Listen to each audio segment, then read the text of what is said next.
اللہ کی قربت کے راستے کیا ہیں؟ تو فرمانے لگے کبھی اس ماں کو دیکھا ہے جو پہلی مرتبہ اپنے بچے کو زمین پر کھڑا کرنے کی کوشش کرتی ہے؟ 8 9 یا 10 ماہ کا بچہ ہوتا ہے یا 1 سال کا، جب اس کو پہلی دفعہ کھڑا کرتی ہے تو اپنی دونوں انگلیاں اس کے ہاتھ میں دیتی ہے، پھر اپنے ہاتھ چھڑوا کے پیچھے ہو جاتی ہے۔ اب بچہ ماں کی طرف بڑھنے کے لیے پہلا قدم اٹھانے لگتا ہے، ابھی پہلا قدم اٹھا نہیں سکتا، ماں فرتے جذبات میں دوڑ کر اس کو پھر گلے لگا لیتی ہے۔ جب بندہ اس بات کا عزم کرتا ہے میرے رب تو کتنا میرا کریم رب ہے، اب تک میں نے کتنا تجھ کو ناراض کیا، آج کے بعد یا اللہ میں تیرے حکموں کو نہیں توڑوں گا، میں پوری کوشش کروں گا کہ یا اللہ میں تیرے حکموں کو پورا کروں، کمی بیشی رہ جائے تو معاف کر دینا۔ جب وہ یہ ارادہ کرتا ہے تو اللہ رب العزت دوڑ کے آ کے اپنے اس بندے کو سینے سے لگا لیتے ہیں۔ ارادہ ملک کا بادشاہ، ملک کا حکمران ابھی اس بات کا ارادہ کرتا ہے، وہ جھوٹے منہ کہتا ہے، جھوٹے منہ میں اس ملک میں اللہ کے حکموں کو پورا کروں گا، اللہ کی مدد براہ راست اس کے ساتھ ہو جاتی ہے۔ جھوٹا ارادہ، اس کا کوئی ارادہ نہیں ہے۔ جب ہم کہتے ہیں نا حسبی اللہ، سوچے سمجھے بغیر ہم کہیں نا حسبی اللہ، بس اللہ میرے لیے کافی ہے، اللہ کافی ہو جاتا ہے۔ حسبی اللہ لا الہ الا هو علیہ توکلت وہو رب العرش العظیم۔ میرے دوستو یہ وہ دعا ہے جو دن میں اگر کوئی 7 مرتبہ شروع میں اور 7 مرتبہ شام میں اس دعا کو پڑھ لے پورے دن کے لیے، اور یہ وہ واحد دعا ہے جس کے بارے میں اللہ کے نبی نے فرمایا یہ میرا کوئی امتی اگر دھیان کے بغیر بھی پڑھے گا اللہ سارا دن اس کے ساتھ ہو جائیں گے۔ حسبی اللہ، میرا اللہ میرے ساتھ ہے۔ کبھی اکیلے میں بیٹھنا،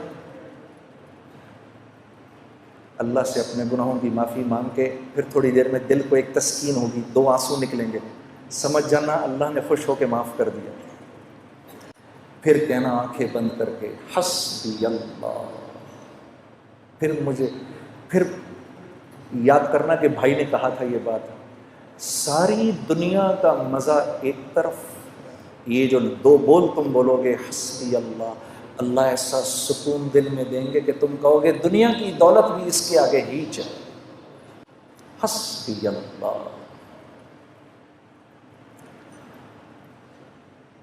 تو ہمارا مسئلہ نیکیاں کرنا نہیں ہے، نیکیاں تو ہیں، دیکھو کتنا بڑا مجمع آ گیا جمعہ پڑھنے کے لیے، باہر بھی کتنے بیٹھے ہیں۔ ہمارا مسئلہ نیکیاں کرنا نہیں ہے، ہمارا مسئلہ برائی سے بچنا ہے۔ برائی سے نہیں بچا جاتا۔ برائی سے بچنے کا کیا مطلب ہے؟ کیا گناہ نہیں ہوں گے؟ نہیں، گناہ ہوں گے، برائی سے متقی کون ہے؟ وہ جو گناہ نہیں کرتا؟ نہیں، متقی تو وہ ہے جو گناہ کرتا ہے فوراً معافی مانگ لیتا ہے، یہ متقی ہے۔ گناہ کیا معافی مانگ لو، اللہ مجھے معاف کر دے، معاف ہو گیا، پھر گناہ ہوا یا اللہ مجھے معاف کر دے، پھر معاف ہو گیا یا اللہ معاف کر دے، کرتے کرتے کرتے اللہ رب العزت ایک وقت آتا ہے اللہ فرماتے ہیں میرے بندے چل دیکھتے ہیں کہ تو معافی مانگ کے تھکتا ہے یا ہم معاف کر کے تھکتے ہیں۔ تو معافی مانگ مانگ کے تھک جائے گا، ہم معاف کر کے نہیں تھکیں گے۔ یہ تو ہم اللہ کو پہچانتے نہیں۔ آپ دیکھو یہ اسکول میں تو سبھی گئے ہیں، 8 بجے کا ٹائم، بھائی 8 بجے اسکول میں جانا ہے، 8 بجے نہیں پہنچو گے تو کیا ہو جائے گا؟ گیٹ بند ہو جائیں گے، اس کے بعد گھسنے دیں گے اندر؟ نہیں گھسنے دیں گے، چلو بھائی باہر نکلو ادھر سے، گھر جاؤ۔ اب ادھر مؤذن اذان دیتا ہے، اللہ اکبر اللہ اکبر، اس رب سے بڑا کوئی نہیں ہے، یہی سب سے بڑا ہے۔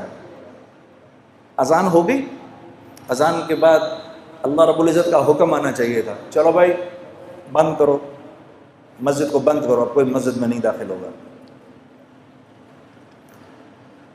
تو مؤذن سے کہا رک جاؤ رک جاؤ، ابھی تو میرے بندوں نے اذان سنی ہے، انہیں 15-20 منٹ تو دو، ابھی میرے بندے کاموں میں لگیں، ابھی آئیں گے، میرے بندے ابھی آئیں گے۔ مسجدوں کے دروازے کھول دو، کیونکہ مسجد میری رحمت کی جگہ ہے، میرا گھر ہے، ابھی میرے بندے آئیں گے، کوئی بات نہیں اگر تھوڑی دیر ہو گئی تو، ابھی تو یہ آئیں گے۔ 15-20 منٹ کے بعد نماز کھڑی ہوئی، اللہ اکبر اللہ اکبر، قد قامت الصلاۃ قد قامت الصلاۃ، نماز کھڑی ہونے لگی ہے، نماز کھڑی ہونے لگی ہے۔ اب تو کہہ دینا چاہیے تھا اللہ کو، مؤذن کو، چلو جاؤ اب جا کر گیٹ پر تالے لگا دو، ہونا چاہیے تھا۔ بھائی سمجھ میں آنے والی بات ہے نا، 8 بجے سکول بند ہو گیا، اب نہیں آ سکتا کوئی اندر، تو اللہ کو بھی تو، اللہ تو سکول سے بڑا ہی ہے، لیکن نہیں، تالے نہیں لگانا، کوئی بات نہیں، تمہاری نماز کھڑی ہوگی، پیچھے سے میرے بندے آ رہے ہیں، کھول کے رکھو۔ اتنے میں جناب بھائی پہنچے، اللہ اکبر،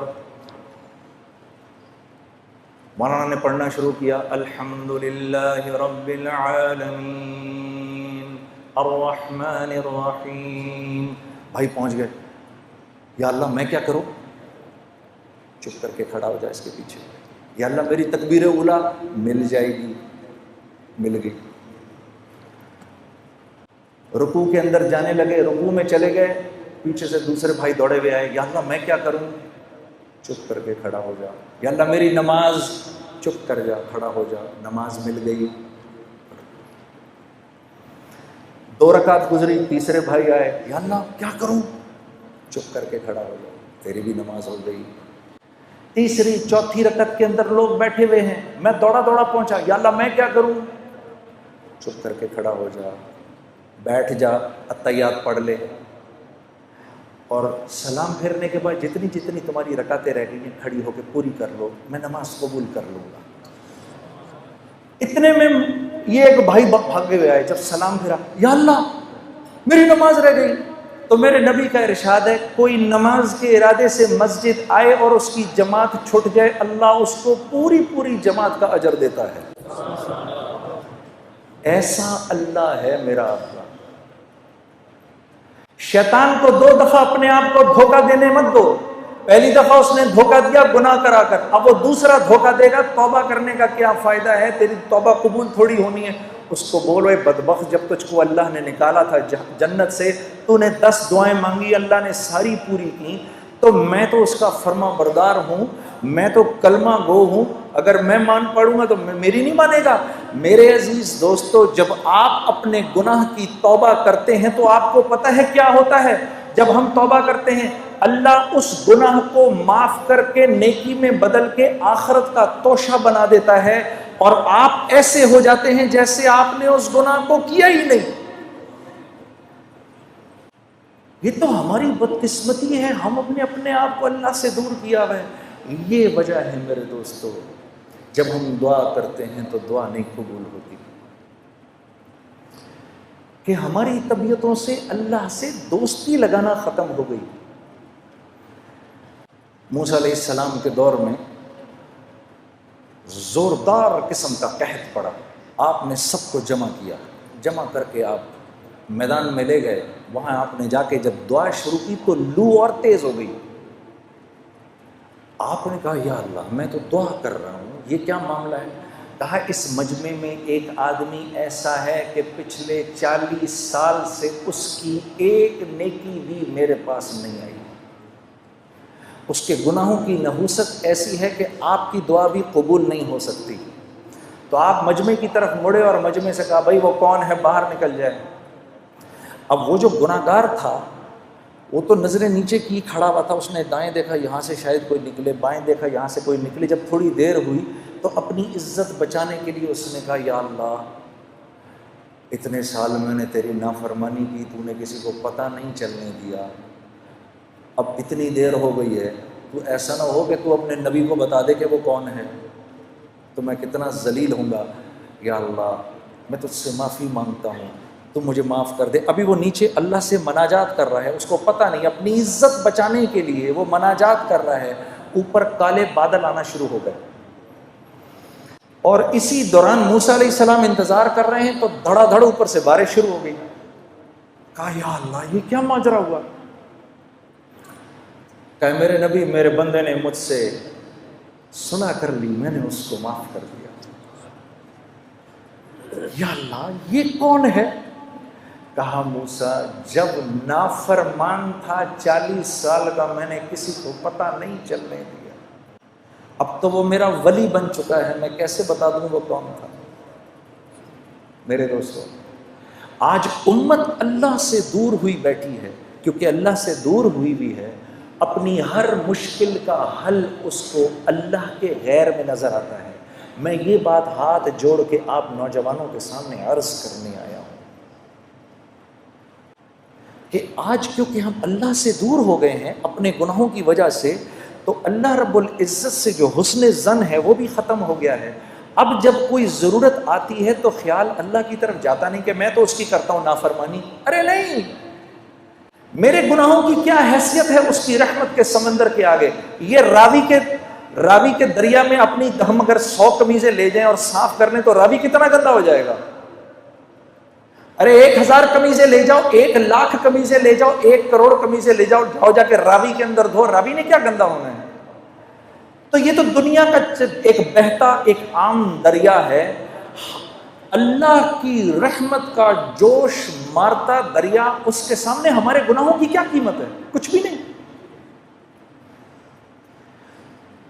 بس آدمی بے غیرت نہ بنے، بے باک نہ ہو جائے کہ وہ تو غفور الرحیم ہے جو کرنا ہے کروں. یہ نہ ہو، اندر طبیعت میں اس بات کی ندامت ہو تو یاد رکھو کہ اللہ کے ہاں طاعت کی استکبار سے معصیت کی استغفار زیادہ قیمتی ہے. ہاں میرے دوستو، آخری بات آپ سے عرض کرتا ہوں. دیکھو 5 باتوں کا خیال رکھنا، ٹھیک ہے؟ 5 باتوں کا خیال رکھنا. یہ اللہ کے نبی صلی اللہ علیہ وسلم کے سامنے مہاجرین کی جماعت بیٹھی ہوئی تھی، اور یہ مہاجرین کی جماعت کون ہے؟ یہ سابقون الاولون تھے سارے. سیدنا ابو بکر صدیق، سیدنا عمر، سیدنا عثمان، سیدنا علی، طلحہ، زبیر، عبد الرحمن بن عوف، سعد بن ابی وقاص، سعید بن زید، رضوان اللہ علیہم اجمعین. یہ لوگ بیٹھے ہوئے تھے، مسلمانوں کے اس وقت کے سابقون الاولون، جن کی قربانیاں جو تھیں اور جن کو اللہ نے دنیا میں ہی جنت کی بشارتیں دے دی تھیں، تو یہ بیٹھے ہوئے تھے آپ کے سامنے. تو آپ نے فرمایا اے مہاجرین کی جماعت، 5 چیزیں ایسی ہیں اور میں اللہ کی پناہ مانگتا ہوں کہ یہ 5 چیزیں تم لوگوں میں آئیں. ذرا غور سے سننا میری اس بات کو. پھر آپ نے فرمایا جس قوم میں بے حیائی عام ہو جاتی ہے، لوگ بے حیا ہو جاتے ہیں، اللہ اس قوم پر ایسے امراض بھیجتا ہے کہ جس کا پچھلوں نے کبھی سنا بھی نہیں ہوتا. اللہ ان میں ایسی اموات بھیجتا ہے کہ جس کا پچھلوں نے کبھی سنا نہیں ہوتا. نمبر 1. نمبر 2، پھر آپ نے فرمایا کہ جس قوم میں تاجر بے ایمان ہو جائے، ناپ تول میں کمی شروع کر دے، اور میں یہ عرض کرتا ہوں کہ جس قوم کا غریب ٹھیلے والا بھی اگر لوگوں کو دھوکہ دینا شروع کر دے، 4 اچھے مالٹے اٹھائے، 8 گندے سڑے اٹھائے، جس قوم کا جو قوم ناپ تول میں بے ایمانی شروع کر دے، معاملات میں بے ایمانی شروع کر دے، اللہ ان کے اوپر ایک ایسا ظالم بادشاہ مسلط کرتے ہیں جو نہ ان کے بڑوں پر رحم کھاتا ہے، نہ ان کے بچوں سے شفقت کرتا ہے. دوسری بات ہو گئی. تیسری بات، پھر آپ نے فرمایا جس قوم کے لوگ زکوٰۃ کو تاوان سمجھتے ہیں، ان پر رزق تنگ کر دیا جاتا ہے. رزق تنگ کر دیا جاتا ہے کہ آسمان سے ایک قطرہ بھی نہ برسے اگر زمین پر بے زبان جانور نہ ہو تو. 3 باتیں. چوتھی بات آپ نے فرمایا جو بات بات پہ جھوٹ بولتے ہیں، چکر دیتے ہیں اور اپنے وعدوں سے پھر جاتے ہیں.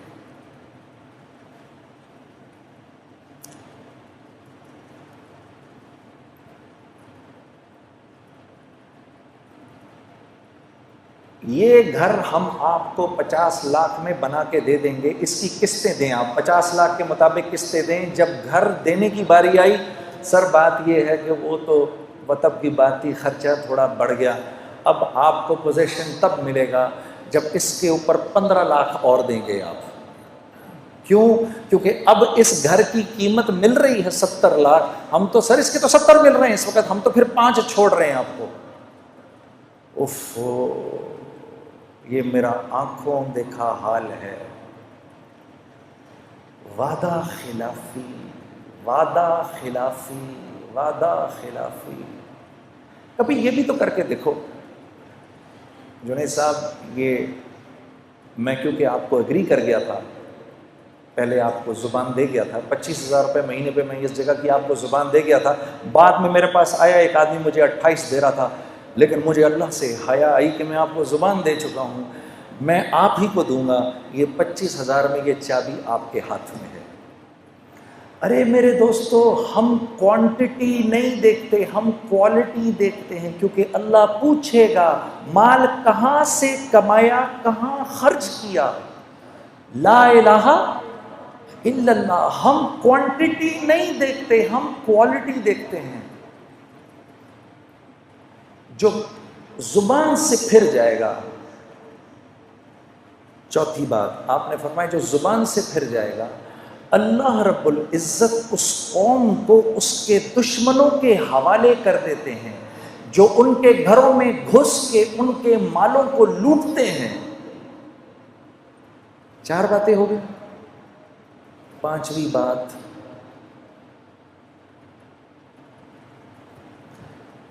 جس قوم سے عدل اٹھ جائے، جس قوم سے عدل اٹھ جائے، جہاں قانون پامال ہو، اللہ اس قوم میں آپس میں خانہ جنگی کروا دیتے ہیں. گناہ کیا ہے اور سزا کیا ہے؟ اب آپ مجھے بتاؤ، فوجیں جمع کرنے سے یہ مسئلہ حل ہو سکتا ہے؟ میرے نبی، پہلے تو یہ بتاؤ، نعوذ باللہ من ذالک، میرے نبی کی بات غلط ہو سکتی ہے؟ یہ میں نے 5 چیزیں آپ کو بتائیں، بتاؤ ان 5 چیزوں کے ٹھیک ہونے کا تعلق میری ذات سے ہے یا پولیس اور فوج یا ایلیٹ فورسز سے ہے؟ کس سے ہے اس بات کا تعلق؟ کس سے ہے بھائی؟ میری ذات سے. میں ٹھیک ہو گیا، یہ سارا معاملہ ٹھیک ہو جائے گا. بس یہ گزارش میں آپ کے سامنے کرنے آیا. اللہ آپ لوگوں کو بہت بہت جزائے خیر دے. السلام علیکم ورحمۃ اللہ وبرکاتہ.